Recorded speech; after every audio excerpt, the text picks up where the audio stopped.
তুমি নিজেকে কোশ্চেন করো তো, লাস্ট কবে তুমি একদিনে 12 ঘন্টা 14 ঘন্টা পড়াশোনা করছো? তুমি নিজে দেখো তো। তোমার কিন্তু মেধা আছে, আর এমন না যে আল্লাহ তোমাকে মেধা দেন, তোমার যথেষ্ট মেধা আছে, বাট তুমি এই মেধাটাকে কাজে লাগাচ্ছ। মেধা একটা মানুষের জন্য আল্লাহ প্রদত্ত কত বড় সম্পদ, এটা আমরা খুব ভালো করে জানি।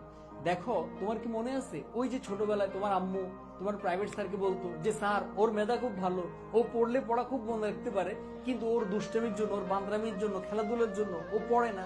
তাহলে তুমিও জানো তোমার মেধা খুব ভালো, তুমিও জানো একটা পড়া শেষ করতে তোমার কতক্ষণ লাগে, বাট তুমি নিজের বিবেককে প্রশ্ন করো তো, তুমি কি তোমার মেধার সঠিক মূল্যায়ন করতেছো?